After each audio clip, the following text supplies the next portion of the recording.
Hello welcome back to my channel. അപ്പോൾ ഇന്നത്തെ പരിപാടി വന്നിട്ട് എല്ലാവരും കൂടെ ലൈറ്റ് കാണാൻ പോവുകയാണ് സിറ്റിയിൽ. ഞങ്ങൾ ക്രിസ്മസിൻ്റെ പിറ്റെന്നാണ്, അതായത് 26th ആണ് നമ്മളിത് പോണത്.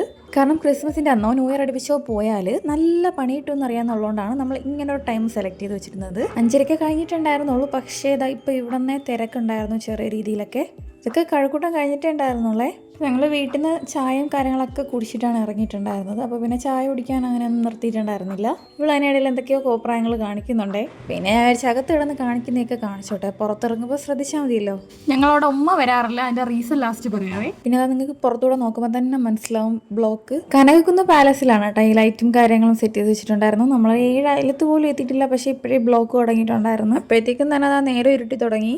പക്ഷെ നമ്മൾ കുറച്ചുകൂടെ ബ്ലോഗ് പ്രതീക്ഷിച്ചിട്ടുണ്ടായിരുന്നു. ഇതാണ് ട്രിവാൻഡ്രം ജനറൽ ഹോസ്പിറ്റലേ.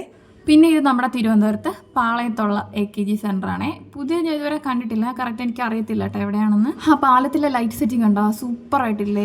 ഈ നേരിട്ട് കാണുന്ന സാധനം നമുക്ക് വീഡിയോ കൂടെ പോർട്രേ ചെയ്യാൻ ഒരുപാട് ബുദ്ധിമുട്ടാണ്. കാര്യം നേരിട്ട് കാണാൻ അത്രയ്ക്കും അടിപൊളിയാണ്. പിന്നെ നമ്മൾ ട്രിവാൻഡ്രം എപ്പോഴും ഓണായിരിക്കും. വീട്ടിൽ നിന്ന് ചായയും കാര്യങ്ങളൊക്കെ കുടിച്ചിട്ടാണ് ഇറങ്ങിയെങ്കിലും ചെറുതായിട്ട് വിശക്കാൻ തുടങ്ങിയിട്ടുണ്ടായിരുന്നു. പക്ഷേ കാര്യമില്ല, എവിടെ നിർത്താൻ പറ്റത്തില്ല. പിന്നെ അത്രത്തോളം ലേറ്റ് ആവും. കണ്ടിട്ട് കുറേ ആയി നമ്മുടെ ചന്ദ്രശേഖരൻ നായർ സ്റ്റേഡിയം. പിന്നെ നിങ്ങളിത് കണ്ടോ, നമ്മുടെ LMS കണ്ടോ, അത്രയും ദൂരത്ത് നിന്ന് നോക്കുമ്പോൾ തന്നെ എന്ത് ഭംഗിയാണെന്നറിയാം. പക്ഷേ അവിടെയും നമുക്ക് നിർത്താനൊന്നും പറ്റില്ല. ബ്ലോക്ക് ഉള്ളതുകൊണ്ട് കുറച്ചു നേരം കാണാനൊക്കെ പറ്റിയിട്ടുണ്ടായിരുന്നു. എന്തൊക്കെ പറഞ്ഞാലും എവിടെ പോയാലും പാർക്കിംഗ് ആണ് വിഷയം. പാർക്കിംഗ് കിട്ടത്തേയില്ല. ഇതിൽ നേരിട്ട് കാണാനേ ഇതിലും രസം ഉണ്ടായിരുന്നേ. ഇറങ്ങിച്ചിരി നേരമൊക്കെ നോക്കണം എന്നൊക്കെ ഉണ്ട്, പക്ഷേ നമുക്ക് എവിടെ നിർത്താനോ നോക്കാനോ ഒന്നും പറ്റാത്തൊരവസ്ഥയാണ്. കാര്യം പാർക്കിംഗ് കിട്ടത്തില്ല. നമ്മൾ എവിടെയെങ്കിലും പാർക്ക് ചെയ്തിട്ടുണ്ടെങ്കിൽ അപ്പോൾ ഫൈൻ അടിച്ചിട്ട് വരും. അവരെയും പറഞ്ഞിട്ടൊന്നും കാര്യമില്ല. ഒരു വണ്ടി അവിടെ വന്നാൽ തന്നെ പിന്നെ അത്രത്തോളം ബ്ലോക്കാണ് അവിടെ ഉണ്ടാവുന്നത്. അങ്ങനെ നമ്മുടെ സ്വന്തം മ്യൂസിയം എത്തിയിട്ടുണ്ട്. ഇതാണ് അവൻ്റെ എൻട്രി വന്നിട്ട്. അവിടെയും തിരക്കുണ്ടായിരുന്നു കേട്ടോ. പിന്നെ അത് പറയണ്ട, ഇപ്പോൾ ട്രിവാൻഡ്രം സിറ്റിയിൽ എവിടെ ഇറങ്ങിയാലും തിരക്കായിരിക്കും. അങ്ങനെ തന്നെ നമ്മൾ പാലസ് എത്തിയിട്ടുണ്ടേ. ഇതാണ് ഇറങ്ങി വരുന്നത്, അതായത് എക്സിറ്റ് കഴിഞ്ഞ് നമ്മൾ ഓണത്തിന് വന്നപ്പോഴത്തേക്കും എക്സിറ്റ് വഴി കയറിയിട്ട് നമ്മൾ എൻട്രി വഴി ഇറങ്ങി വരികയാണ് ചെയ്തത്. കാരണം ഭയങ്കര തിരക്കായിരുന്നു കേട്ടോ അന്ന്. ഇതിപ്പോൾ നോക്കിയിട്ട് അന്നത്തെ അത്ര ഒരു തിരക്ക് പോലും ഇല്ല. പക്ഷേ പറഞ്ഞിട്ട് കാര്യമില്ല, പാർക്കിംഗ് ഒന്നും അലൗഡ് അല്ല. സത്യത്തിൽ ഇവിടെയാണ് എൻട്രി. ഇവിടെ നിന്ന് ഇറങ്ങിയിട്ട് ഇതിനകത്തൂടെ കയറാനുള്ള ഞങ്ങൾ എന്തുമാത്രം ദൂരം പോയി കാറ് പാർക്ക് ചെയ്ത് അവിടെ നിന്ന് പിന്നെ എന്തുമാത്രം ദൂരം നടന്നു വന്നിട്ടാണെന്നറിയാമോ ഞങ്ങളിവിടെ കയറിയത്. അതല്ലെങ്കിലും എപ്പോഴും ഇവിടെ ഇങ്ങനെ ആയിരിക്കും. അതാണ് കുറച്ചുകൂടെ സേഫ് എന്ന് എനിക്ക് തോന്നുന്നു. കഴിഞ്ഞ പ്രാവശ്യമൊക്കെ ഞങ്ങൾ ഏതോ വീട്ടിലാണ് കേട്ടോ കാറ് കൊണ്ട് പാർക്ക് ചെയ്തിട്ടുണ്ടായിരുന്നത്. ഇതാണ് നമ്മളെ മാനവീയം വീതി. അടിപൊളിയല്ലേ, സ്ട്രീറ്റ് ലൈറ്റും കാര്യങ്ങളൊക്കെ വന്നിട്ട് അടിപൊളി പെയിൻറ്റിംഗ് ഒക്കെ ഉണ്ട് കേട്ടോ ഇവിടെ. അങ്ങനെ ഞങ്ങൾ സേഫ് ആയിട്ടുള്ളൊരു സ്ഥലമൊക്കെ കണ്ടെത്തി പാർക്ക് ചെയ്ത് അമ്പലത്തിൻ്റെ ഫ്രണ്ടിലായിരുന്നു. അത് റോസ് അവിടുത്തെ ചെണ്ടമേളം കൊണ്ട് തുള്ളുന്നതാണേ. പിന്നെ കൂടുതൽ ലാഗ് അടിച്ച് നിൽക്കാൻ ശ്രമിച്ചില്ല, പെട്ടെന്ന് അങ്ങോട്ട് പോകാൻ നോക്കി. കാര്യം നമ്മൾ തിരിച്ചിറങ്ങുമ്പോൾ ഒത്തിരി ലേറ്റ് ആവും. മാനവീയ വീതി ഇവിടെ അടിപൊളി ഫോട്ടോക്കൊക്കെ സൂപ്പർ സ്ഥലമാണേ. പക്ഷേ നമുക്കതിനുള്ള ടൈമൊന്നും ഇല്ലായിരുന്നു. എന്നാലും ഞങ്ങൾ പിക്കൊക്കെ എടുത്തിട്ടുണ്ടായിരുന്നു. അവിടെ നോക്കിയപ്പോൾ ക്രിസ്മസിൻ്റെ പിള്ളേർ ഡാൻസ് ഒക്കെ കളിക്കുന്നു, ജിങ്കിൾ ബെൽസ് ഒക്കെ. അപ്പോൾ അതൊന്നും നോക്കിക്കൊണ്ട് നിന്ന് റോസ് വിത്തൊക്കെ കളിക്കുന്നുണ്ടായിരുന്നേ. ഇത് എൻ്റെ ബ്രദറും ഇതെൻ്റെ സിസ്റ്ററും മോളുമാണേ. പിന്നെ അതൊക്കെ കപ്പലണ്ടിയൊക്കെ വേണമെന്ന് പറഞ്ഞിട്ട് വഴിയിൽ നിന്ന് കപ്പലണ്ടിയൊക്കെ കഴിച്ച് വെച്ചാണ് പിന്നെ പോയത്. കാര്യം ഇത്തിരി നടക്കാനുണ്ടേ. അങ്ങനെ നമ്മളെ ഡെസ്റ്റിനേഷൻ എത്താറായി ഗൈസ്. നിങ്ങൾ ഒരുപാട് ലൈറ്റൊന്നും പ്രതീക്ഷിക്കരുത്. അതായത് വഴിയോരത്തൊന്നും അങ്ങനെ ഒരുപാട് ലൈറ്റോ കാര്യങ്ങളില്ല. നല്ല സ്റ്റാൻഡേർഡ് ലൈറ്റ് സെറ്റിംഗ് ആണ്. അകത്ത് മാത്രം, പുറത്തൊക്കെ ഭയങ്കര ലൈറ്റായിട്ട് കുറച്ചേ ഉണ്ടായിരുന്നുള്ളൂ. പക്ഷേ എല്ലാം ഭയങ്കര ബ്യൂട്ടിഫുള്ളായിട്ട് സെറ്റ് ചെയ്തിട്ടുണ്ടായിരുന്നേ. നിങ്ങളെല്ലാവരും കണ്ടിട്ടുണ്ടാകുന്ന ഈ റെയിൻഡിയേഴ്സെ അടിപൊളിയാണ്, കാണാൻ ഭയങ്കര രസമാട്ടോ നേരിട്ട് കാണാൻ വേണ്ടിയിട്ട്. ഇതിൻ്റെ ഫ്രണ്ടിൽ നിന്ന് കറക്റ്റ് ഒരു വ്യൂ പോയിന്റ് വന്നിട്ട് ആ ടിക്കറ്റ് എടുക്കുന്നതിൻ്റെ അവിടെ നിന്നായിരുന്നേ. പിന്നെ ഞങ്ങൾ ടിക്കറ്റൊക്കെ എടുത്ത് അകത്ത് കയറിയിട്ടുണ്ടായിരുന്നു. പിന്നീട് ടിക്കറ്റ് എടുക്കുന്ന ടൈമിൽ ഞാൻ എടുത്തൊരു ക്ലിപ്പാണ് ഇത്. ഇതാണ് കറക്റ്റ് അതിൻ്റെ ഫ്രണ്ട് വ്യൂ വന്നിട്ട്. ചെന്ന് കയറിയ പാടെ ഫുള്ളിരിട്ടായിരുന്നത് ഇങ്ങനെ തന്നെയായിരുന്നു. ഒരു തുള്ളി വെട്ടം പോലും ഇല്ല. ഈ ലൈറ്റ് സെറ്റിങ്ങിൻ്റെ ലൈറ്റ് മാത്രമേ ഉണ്ടായിരുന്നുള്ളൂ. അതാണ് അതിൻ്റെ അവിടുത്തെ ആ ഭംഗി തന്നെ. ഈ ഒരു സംഭവം തന്നെയായിരുന്നേ. പിന്നെയുള്ള വിഷയം എന്ന് വെച്ചാൽ ഈ പിള്ളേരൊക്കെ കൈ പിടിച്ചില്ല എന്നുണ്ടെങ്കിൽ ആ ഇരുട്ടത്ത് പിന്നെ തപ്പിയാൽ പോലും കിട്ടത്തില്ല. എന്തായാലും കുട്ടീസിനെയൊക്കെ കൊണ്ടുവന്ന് അവർക്ക് നന്നായിട്ട് ഇഷ്ടപ്പെടും. പിന്നെ ഫോട്ടോ ഒക്കെ എടുക്കാൻ പറ്റിയ കുറച്ച് സൈറ്റൊക്കെ അവർ തന്നെ സെറ്റ് ചെയ്ത് വെച്ചിട്ടുണ്ടായിരുന്നേ. പിന്നെ ഈ സാധനം എനിക്ക് ഭയങ്കര അടിപൊളിയായിട്ട് തോന്നിയിട്ട്, മറ്റേ ഇതെന്താണെന്ന് അറിയത്തില്ല, എനിക്കൊണ്ട് പൂമ്പൊടിയോ അങ്ങനെ എന്തോ ആണെന്ന് തോന്നുന്നു. നോർമലി ഇന്ന് ഭയങ്കര ചൂടാണ്, എന്താണെന്ന് അറിയത്തില്ല. എനിക്ക് ഇത്രയും തിരക്കുള്ളതുകൊണ്ടാണോ എന്തോ എനിക്കറിയാൻ വയ്യ. പക്ഷേ ഇവിടെയെന്ന് വെച്ചാൽ ഫുള്ള് മരങ്ങളും കാര്യങ്ങളൊക്കെയാണ്. എന്നിട്ടും ഭയങ്കര ചൂടും കാര്യങ്ങളൊക്കെ ആയിരുന്നു. പിന്നെ ഇവിടെ 10:30 വരെ അലൗഡ് ഉള്ളൂ. അതായത് 10:30 ആകുമ്പോഴത്തേക്കും ഇവിടെ ഫുള്ള് ക്ലോസ് ചെയ്യും. ഇനിയുള്ള കാര്യം എനിക്കറിയത്തില്ല, ഇതുവരെ അങ്ങനെയാണേ. ഇവിടെ മെയിനായിട്ട് ഇപ്പോൾ ഫ്ലവർ ഷോ ആണ് നടക്കുന്നത്. ഫ്ലവേഴ്സൊക്കെ ഞാൻ ലാസ്റ്റ് കാണിക്കാം. കാര്യം ഫ്ലവേഴ്സ് ഇപ്പോൾ ഇല്ല, ഏറ്റവും ലാസ്റ്റാണ് ഫ്ലവേഴ്സൊക്കെ സെറ്റ് ചെയ്ത് വെച്ചിട്ടുണ്ടായിരുന്നത്. പിന്നെ അതായത് ഒരു ഡ്രാഗൺ ഇല്ലേ, ഇത് ഭയങ്കര രസമുണ്ട് കേട്ടോ കാണാൻ വേണ്ടിയിട്ട്. അപ്പോൾ ഇത് ഭയങ്കര നീളമുണ്ട് കേട്ടോ. അതിൻ്റെ ലാസ്റ്റ് വേറെ എങ്ങാണ്ടാണ് കിടക്കുന്നത്. കണ്ടാൽ പേടിക്കുന്ന ടൈപ്പ് ഒരു ഡ്രാഗനോ കാര്യങ്ങളോ ഒന്നുമല്ല. അവൾ തന്നെ കണ്ടില്ല, അതിൽ ചുറ്റും കിടന്ന് കളിക്കുമായിരുന്നേ. ആ ഡ്രാഗൻ്റെ അവിടെ ഇച്ചിരി ലൈറ്റ് ഉണ്ടായിരുന്നുള്ളൂ, ബാക്കിയുള്ള സ്ഥലങ്ങളിൽ ഫുൾ എന്താ ഇതുപോലെ നിങ്ങൾ കാണുന്നില്ല, അതുപോലെ തന്നെയായിരുന്നു. നമ്മൾ ഈ എല്ലാ ആച്ചിനകത്തൂടെ പോകാൻ പറ്റത്തില്ല, ഭയങ്കര തിരക്കായിരുന്നു. പിന്നെ ഇത് ഭയങ്കര അടിപൊളിയായിരുന്നേ, നല്ല ലൈറ്റും കാര്യങ്ങളുമായിരുന്നു. പക്ഷെ കാണുമ്പോൾ തന്നെ നമുക്കൊരു സ്റ്റാറി നൈറ്റായിട്ടൊക്കെ തോന്നുന്നുണ്ടായിരുന്നു. പിന്നെ എല്ലാം കഴിഞ്ഞപ്പോൾ നമ്മുടെ ഫ്ലവറൊക്കെ സെറ്റ് ചെയ്ത് വെച്ചിരിക്കണണ്ട. പൂക്കളും പൂന്തോട്ടങ്ങളും ഇഷ്ടപ്പെടുന്നവർ മാത്രമല്ല, ബാക്കിയുള്ള എല്ലാവർക്കും കണ്ണഞ്ചിപ്പിക്കുന്ന വിധത്തിൽ സെറ്റ് ചെയ്ത് വെച്ചിട്ടുണ്ട് ഒരു ഫ്ലവേഴ്സൊക്കെ. നമ്മൾ ആ ഫ്രണ്ടിൽ നിന്ന് കണ്ട വ്യൂ ആണ് ഞാനിപ്പോൾ അടുത്തുനിന്ന് കാണിച്ചു തന്നിട്ടുണ്ടായിരുന്നത്. എൻ്റെ പൊന്നെ, ഞാൻ കാണാത്ത ടൈപ്പ് ഫ്ലവേഴ്സൊക്കെ ഞാൻ അവിടെ കണ്ടിട്ടുണ്ടായിരുന്നേ. ഇവിടെ ഓണത്തിനൊരു പുല്ലിനകത്തോടെയൊക്കെ പോണ ഒരു ഗെയിം ഇല്ലായിരുന്നോ, അതിൻ്റെ ഒരു സംഭവമാണ് കേട്ടോ. പക്ഷേ ഇതങ്ങനെ ഗെയിമൊന്നുമല്ല, ഇതുവഴി തന്നെയാണ് ഇറങ്ങി പോവേണ്ടത്. ഇതിൽ കൂടി ഇറങ്ങിപ്പോയപ്പോൾ ഞാൻ വിചാരിച്ചോ തീർന്ന് കാണും, ഇതൊക്കെ കഴിഞ്ഞ് കാണും എന്ന്. പക്ഷേ സത്യത്തിൽ തുടങ്ങിയിട്ടുണ്ടായിരുന്നുള്ളൂ. അത് കഴിഞ്ഞതാ ഇവിടെ ഈ ഒരു സ്ലോപ്പിൽ പിള്ളേർ പിന്നെ അതാ ഇതുപോലെ കളിക്കാൻ തുടങ്ങിയിട്ടുണ്ടായിരുന്നേ. റോസിന് ഭയങ്കര ഇഷ്ടമാണ് കേട്ടോ ഈ സ്ലൈഡിൽ കളിക്കാൻ വേണ്ടിയിട്ട്. അപ്പോൾ അവിടെ സ്ലൈഡോ കാര്യങ്ങളോ ഒന്നുമില്ല, പക്ഷേ ഇത് അടിപൊളിയായിരുന്നു. അവർ ഭയങ്കരമായിട്ട് എൻജോയ് ചെയ്തിട്ടുണ്ടായിരുന്നു. അവൾ ഓടി നിരങ്ങിയൊക്കെ വന്നിട്ടുണ്ടായിരുന്നേ. പിന്നെ അതിനിടയിൽ എൻ്റെ ഇത്താടെ മോളൊന്ന് ശ്രമിച്ചിട്ടുണ്ടായിരുന്നേ.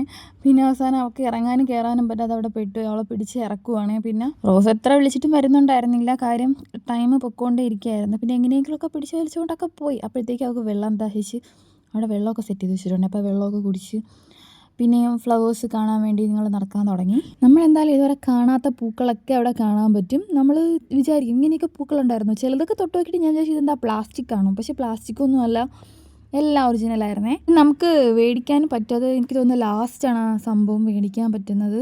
ഈ ഫ്ലവർ ഷോ എന്ന് പറഞ്ഞിട്ട് ഫ്ലവേഴ്സ് മാത്രമല്ല, ഈ മറ്റേ എല്ലാ ടൈപ്പ് ചെടികളൊക്കെ ഉണ്ടായിരുന്നു. വാനില ഉണ്ടോ, വാനില. പിന്നെ ഒരു ചെറിയൊരു വാട്ടർ റിസോഴ്സ് സെറ്റ് ചെയ്ത് വെച്ചിട്ടുണ്ടായിരുന്നേ അവിടെ. അതാണ്ട് ഞാൻ പറഞ്ഞ ചെടിയൊക്കെ മേടിക്കുന്ന സ്ഥലം. പിന്നെ അത് കഴിഞ്ഞപ്പോൾ ഇത് എന്താണ്, ഇത് മറ്റേ സൂര്യകാന്തിയുടെ മറ്റേ ചെറിയൊരു ടൈപ്പില്ലേ, എൻ്റെ പേര് എനിക്ക് കറക്റ്റ് അറിഞ്ഞൂടാ. മറ്റേ വീടിൻ്റെ ഫ്രണ്ടിലൊക്കെ വയ്ക്കുന്ന ടൈപ്പ് ഓഫ് മറ്റേ കുഞ്ഞു മരമില്ലേ. പിന്നെ നമ്മൾ ഇത് ഒരു പാലസ് പോലത്തെ ഒരു സംഭവമാണ് അതിനകത്ത്. അയ്യോ, അതിനകത്തിൻ്റെ പൊന്നെ, ഇത് ഞാൻ ഫുള്ളും വിചാരിച്ചത് എന്താ പ്ലാസ്റ്റിക്. എനിക്ക് അറിഞ്ഞൂടാ സത്യം, ഇപ്പോഴും എനിക്ക് അറിഞ്ഞൂടാ അത് പ്ലാസ്റ്റിക് ആയിരുന്നു, അതിന് ഒറിജിനൽ ആയിരുന്നു, ഒന്നും എനിക്ക് അറിഞ്ഞൂടാ. പിന്നെ ചെറിയൊരു സ്റ്റോൾ പോലെ കണ്ട്. അപ്പോൾ എനിക്ക് മനസ്സിലായി ഇതൊക്കെ പൂക്കടയുടെ എന്താണ് പരസ്യമാണെന്ന് മനസ്സിലായി. എൻ്റെ ഉമ്മക്ക് ഭയങ്കര ഇഷ്ടമുള്ളൊരു പൂവാണ് ഈ ജമന്തി. എൻ്റെ വീട്ടിൽ ഇടയ്ക്ക് ഗ്ലാസ്സിൽ കൊണ്ടിട്ട് വെച്ചിരിക്കുന്ന കാണാം. ഫ്ലവർ ഷോ കാണണം എന്നുള്ള ഒരു പകൽ വരുന്നതായിരിക്കും കുറച്ചുകൂടെ നല്ലത്, കാര്യം അതായിരിക്കും കുറച്ചുകൂടെ കാണാൻ ഭംഗിയുണ്ടായിരിക്കുന്നത്. രാത്രി നമുക്ക് അത്രത്തോളം ബുദ്ധിമുട്ടാണ്. പക്ഷേ ലൈറ്റും കാര്യങ്ങളും കാണണമെന്നുണ്ടെങ്കിൽ ഈ ഒരു സന്ധ്യ ടൈമിലൊക്കെ വന്നാൽ മതി. അപ്പോൾ നമുക്ക് രണ്ടും കണ്ടിട്ട് പോവാം. പിന്നെ അതാ നമ്മുടെ മെയിൻ സ്ഥലം എത്തിയിട്ടുണ്ടായി, ഫുഡ് കോർട്ട്. എനിക്ക് തോന്നുന്നത് ഏറ്റവും കൂടുതൽ തിരക്ക് ഇവിടെ ആയിരുന്നു. കാര്യം ഒരു ഗ്ലാസ് വെള്ളം പോലും മേടിച്ച് കുടിക്കാൻ പറ്റുന്നില്ല, അത്രയ്ക്കും തിരക്കായിരുന്നേ. ഇതിലും സ്പീഡിൽ എഴയും തോന്നുന്നു, അത്രയ്ക്കും നമ്മൾ തിങ്ങിക്കൂടിയാണ് പൊയ്ക്കൊണ്ടിരുന്നത്. അതിനിടയിൽ ഞാനൊരു അച്ചാറിൻ്റെ ഒരു കട കണ്ട്, എൻ്റെ പൊന്നി എന്തുമാത്രം അച്ചാറായിരുന്നു അറിയാം. നമുക്ക് കാണാൻ പറ്റും, ഇത് കണ്ണിമാങ്ങ അച്ചാറാണേ. നിങ്ങൾ ഇതുണ്ടാകും പണ്ടത്തെ മുട്ടായി, ഒരു മുട്ടായി ഒക്കെ ഓർമ്മ ഉണ്ടാ, എനിക്ക് അറിഞ്ഞൂടാ. അവർ തമ്മിൽ പറഞ്ഞ് ഡിസ്കസ് ചെയ്യണം ഞാൻ കണ്ട്. അയ്യോ, പുളിമുട്ടായൊക്കെ ഇരിക്കുന്ന കണ്ടിട്ട് വായിൽ വെള്ളം ഉറി. ഏതൊക്കെ മുട്ടായൊക്കെ പറക്കി എടുത്തിട്ടുണ്ടായിരുന്നു ആ തിരക്കിനിടയിൽ. പേടിക്കാൻ നമുക്ക് അവിടെ നിൽക്കാനൊന്നും പറ്റത്തില്ല, കാര്യം അതുവഴി ആൾക്കാർ ബാക്കിൽ വന്നുകൊണ്ടേ ഇരിക്കണം. അപ്പോൾ പെട്ടെന്ന് പോകണം. അപ്പോൾ നമ്മൾ കയ്യിൽ ഏതൊക്കെ കിട്ടിയൊക്കെ പറക്കിയൊക്കെ എടുത്തിട്ടെന്ന് തോന്നുന്നു. ഞാൻ അങ്ങോട്ട് പോയില്ല, ഞാൻ നോക്കിക്കൊണ്ട് നിന്നതേ ഉള്ളൂ. റോസും കുറച്ച് മുട്ടായൊക്കെ മേടിച്ചിട്ടുണ്ടായിരുന്നേ. കോഴിക്കോടൽ ഹൽവയൊക്കെ ഉണ്ടായിരുന്നേ. പിന്നെ ഞങ്ങൾക്ക് തിരക്ക് കാരണം മേടിക്കാത്തതാണ് സത്യം പറഞ്ഞാൽ. എല്ലാ സ്റ്റോളിലും നോക്കണം എന്നുണ്ടായിരുന്നതാണ്ട് മാങ്ങ ഇരിക്കുന്നുണ്ട്. മാങ്ങ തൊട്ടപ്പുറത്ത് ജ്യൂസ് അടിച്ചു കൊടുക്കുന്നുണ്ട്, കട്ട് ചെയ്ത് കൊടുക്കുന്നുണ്ട്. അപ്പുറത്തും ഇപ്പുറത്തുള്ള സ്റ്റോളിലിരിക്കുന്നവർ മേടിച്ച് കഴിക്കുന്നുണ്ടേ. മാമ്പഴപ്പുളിശ്ശേരിയുടെ മാങ്ങയൊക്കെ ഉണ്ടായിരുന്നു കേട്ടോ. ഇപ്പോൾ മാങ്ങ സീസൺ അല്ല, പക്ഷേ ഇത്രയും മാങ്ങയും ഇവിടെ ഉണ്ട്. പിന്നെ അത് അവിടെ ഞാൻ പറഞ്ഞില്ലേ ജ്യൂസ് അടിച്ചു കൊടുക്കുന്നുണ്ടെന്ന്, അത് ഇപ്പുറത്താണ് ജ്യൂസ് അടിച്ചു കൊടുക്കുന്നത്. പിന്നെ അത് ആ ഡ്രസ്സിൻ്റെ സ്റ്റോൾ ഉണ്ടായിരുന്നേ. പിന്നെ എൻ്റെ കുഞ്ഞിപ്പെണ്ണിൻ്റെ കയ്യിൽ വന്നിട്ടൊരു സംഭവം ചെയ്യുന്നുണ്ടായിരുന്നേ.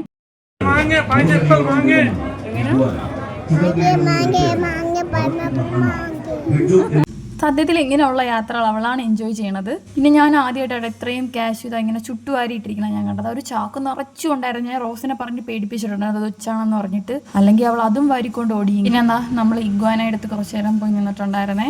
റോസ് അതിന് ഹായ് ഹലോ എന്നൊക്കെ പറയുന്നുണ്ടായിരുന്നു. അതിനെവിടെ മനസ്സിലാവും. പാവം കേട്ടോ, അത് ഭയങ്കരമായിട്ട് പേടിച്ചിരിക്കുകയായിരുന്നു എന്ന് തോന്നി, അത്രയ്ക്കും ക്രൗഡായിരുന്നേ. എന്നിട്ടും ആ ചേട്ടൻ നമുക്ക് വേണ്ടിയിട്ട് അതിനെ എടുത്ത് ഇങ്ങനെ കാണിച്ചു തന്നിട്ടുണ്ടായിരുന്നേ. എന്താ പിന്നെ എൻ്റെ ഇത്താടെ മോനാണെങ്കിൽ ഒരു യൂട്യൂബറിനെ കണ്ടിട്ട് പോയി പരിചയപ്പെടുകയൊക്കെ ചെയ്തത്. അപ്പോഴാണ് ഞാനും അറിയുന്നത് ഒരു ഫേമസ് യൂട്യൂബറാണ് അദ്ദേഹം. ഭരത് എന്നാണേ പേര്. നിങ്ങൾ കണ്ടിട്ടുണ്ടായിരിക്കും, ഞാൻ സത്യം പറഞ്ഞാൽ ഞാൻ കണ്ടിട്ടില്ല. പിന്നെ അതൊക്കെ കഴിഞ്ഞ് നമ്മളതാ വാൾ സ്റ്റിക്കർ നോക്കാൻ പോയിട്ടുണ്ടായിരുന്നേ. മേടിച്ചിട്ടൊന്നുമില്ല, പിന്നെ ചുമ്മാ നോക്കിക്കൊണ്ട് നിന്ന്. അത് കഴിഞ്ഞ് നമ്മൾ മേടിച്ച് മുട്ടായൊക്കെ എടുത്ത് കഴിക്കാൻ തുടങ്ങി. ഞാനിതാദ്യമായിട്ടാണ് കഴിക്കുന്നത്. എന്താണ്ടേ പേരൊക്കെ പറഞ്ഞെന്ന് എനിക്ക് മറന്നുപോയി. ഇവളെല്ലാ കടയിലെ സാധനങ്ങളും ചൂണ്ടി കാണിച്ചിരുന്നുണ്ട്. പിന്നെ ഇവളീ പൊട്ടിക്കണ മുട്ട എനിക്ക് ഭയങ്കരമായിട്ട് ഇഷ്ടപ്പെട്ടെ. ഈ സംഭവം കണ്ടാകും ഗോസ്റ്റ് ഹൗസ്. എൻ്റെ പൊന്നെ, ഒരു പ്രാവശ്യം ഇതിൽ കയറി ഞങ്ങളെ കിളി പറയതാണ്. അതിൻ്റെ ഇത്തട മോനെ ഒന്നും കൂടെ പേടിപ്പിക്കാൻ പോവുകയാണ്. സത്യം പറഞ്ഞാൽ അത് വർക്കിംഗ് അല്ല, അല്ലെങ്കിൽ ഞങ്ങൾ ഒരു കൈ നോക്കിയേനെ. പാവം കൊച്ച് പേടിച്ച്. ഞങ്ങൾ ഈ വെള്ളം കുടിച്ചെങ്കിൽ ഞങ്ങളെ കോളേജിൽ പണ്ട് 10 രൂപയ്ക്ക് കിട്ടുമായിരുന്നു ഈ വെള്ളം. AJ കോളേജിൽ പഠിച്ചവർക്കൊക്കെ അറിയായിരിക്കും. പണ്ടെന്ന് പറയുമ്പോൾ ഒരു 4 വർഷം മുന്നേ. പക്ഷേ ഈ 4 ഫ്ലേവേഴ്സ് എങ്ങാണ്ട് അവിടെ ഉണ്ടായിരുന്നുള്ളൂ. അന്ന് 10 രൂപയ്ക്ക് അഫോർഡബിൾ ആണ്. ഇത് എനിക്ക് തോന്നുന്നു 20-30 എങ്ങാണ്ടാണ്. പക്ഷേ എല്ലാ ഫ്ലേവേഴ്സും ഉണ്ടായിരുന്നേ. ലിച്ചിയൊക്കെ സൂപ്പറായിരുന്നു. പിന്നെ അത് കഴിഞ്ഞ് ഞങ്ങൾ പായസം കുടിച്ച് നല്ല കടലപ്രഥമൻ. ഇവരെന്തുകൊണ്ടാണ് ഈ മാക്കാച്ചിയുടെ പായസക്കടയെന്ന് വെച്ചിട്ടുള്ളത്? ഒരു തവളയുടെ ഫോട്ടോയും വെച്ചിട്ടുണ്ട്. എന്തൊക്കെ പറഞ്ഞാലും പായസം സൂപ്പറായിരുന്നേ. പിന്നെ ഞാൻ ആദ്യം കാണിച്ച എക്സിറ്റ് ഇല്ലേ, അതുവഴി ഇതാ ഇങ്ങനെ ഇറങ്ങി നടക്കുവാണേ. ഇവിടുത്തെ ഫുട്പാത്തിലും കച്ചവടം പൊടിക്കുന്നുണ്ടായിരുന്നു. പിന്നെ നമ്മൾ ഇവിടെ നിന്നൊരു കാർ മേടിച്ചിട്ടുണ്ടായിരുന്നേ. ഒന്നും നോക്കാനും മേടിക്കാനും ഉള്ള ഒരു സാഹചര്യം ഇല്ല. കാര്യം നന്നായിട്ട് വിശക്കുന്നുണ്ടായിരുന്നേ. 7 മണിക്കൊക്കെ കയറി ഞങ്ങളൊരു 10 മണിയൊക്കെ കഴിഞ്ഞ് 10-10:30 ഇറങ്ങിയപ്പോഴത്തേക്കും അത്രയും നേരം ഞങ്ങൾ നടന്നു. എൻ്റെ ഉമ്മച്ചി ഇതൊക്കെ കൊണ്ടിട്ടാണ് കേട്ടോ വരാത്തത്. അതുമല്ല, നമ്മളെപ്പോഴും ലേറ്റായിട്ടേ വീട്ടിൽ പോകത്തുള്ളൂ. അപ്പോൾ ഈ ഒരു കാര്യം കൊണ്ടാണ് ഉമ്മച്ചി കൂടെ വരാത്തത്. പിന്നെ ഇത് കണ്ട സോഫ്റ്റ് ടോയ്സിൻ്റെ കളക്ഷൻ. അപ്പോൾ കുറച്ച് നേരം റോസ് അതൊക്കെ നോക്കിക്കൊണ്ടും തൊട്ടുകൊണ്ടും പിടിച്ചുകൊണ്ടൊക്കെ ഇരിക്കുകയായിരുന്നു. പിള്ളേരൊക്കെ കൈ വിട്ടുപോയതാണ്. കാര്യം തിരക്കിനിടയിൽ നമുക്ക് പിന്നെ പിടിച്ചാൽ കിട്ടത്തില്ല. പിന്നെ അതാ നല്ല കമ്മൽ കളക്ഷൻ. എനിക്ക് ഇതുപോലത്തെ വലിയ കമ്മൽ കാണാനാണ് ഇഷ്ടം. പക്ഷേ ഞാൻ യൂസ് ചെയ്യുന്നത് എപ്പോഴും സ്റ്റഡായിരിക്കും. പിന്നെ അതാ നമ്മളിവിടെ നിന്ന് മേടിച്ചൊരു കാറാണ്. ഇത്തടെ കുഞ്ഞുമോന് കാറിൻ്റെ അടുത്തൊക്കെ ഭയങ്കര ക്രൈസാണ്. റോസിന് പിന്നെ അങ്ങനെയൊന്നുമില്ല. റോസ് പക്ഷേ ഒരു ക്ലേയുടെ ഒരു വലിയൊരു സെറ്റ് തന്നെ എടുത്ത് വെച്ചിട്ടുണ്ട് കയ്യിൽ. ഞാനത് കൊള്ളത്തില്ല എന്നാണ് വിചാരിച്ചത്. പക്ഷേ നല്ല ക്ലേ ആയിരുന്നേ. പിന്നെ ഞങ്ങൾ അധികമൊന്നും അവിടെ നിന്നില്ല, പതുക്കെ നടക്കാൻ തുടങ്ങി. പിന്നെ തിരിച്ച് പതുക്കെ നമ്മൾ എൻജോയ് ചെയ്ത് തന്നെയാണ് പോയത്. കാര്യം അവിടെ നമ്മൾ മാനവീയ വീതിയിൽ വലിയ തിരക്കോ കാര്യങ്ങളൊന്നും ഉണ്ടായിരുന്നില്ല. ആൾക്കാരൊക്കെ അവിടെ ഇങ്ങനെ റിലാക്സ് ചെയ്തിരിപ്പുണ്ടായിരുന്നേ. പിന്നെ ഞങ്ങൾ നേരെ പോയി വണ്ടിയിൽ കയറി ഫുഡ് കഴിക്കാൻ. പ്രാവശ്യം നമ്മൾ തട്ടുകടയാണ് പിടിച്ചത്. ദോശയും സാമ്പാറും കഴിക്കാം എന്ന് വിചാരിച്ചിട്ട് ഞങ്ങൾ അവിടെ പോയി കാലുമാറി പൊറോട്ടയും ചിക്കൻ ഫ്രൈയും കഴിച്ചു. നല്ലൊരു അടിപൊളി കട്ടനും കൂടെ കുടിച്ച് പിന്നെ കുറച്ച് കഴിഞ്ഞപ്പോൾ ഒരു സോഡ നാരങ്ങയും കൂടെ കുടിച്ചിട്ടുണ്ടായിരുന്നേ. പിന്നെ നമ്മുടെ ലുലുമോളുണ്ടാകും ഭയങ്കര ലൈറ്റ് സെറ്റിങ്ങും കാര്യങ്ങളൊക്കെയാണേ.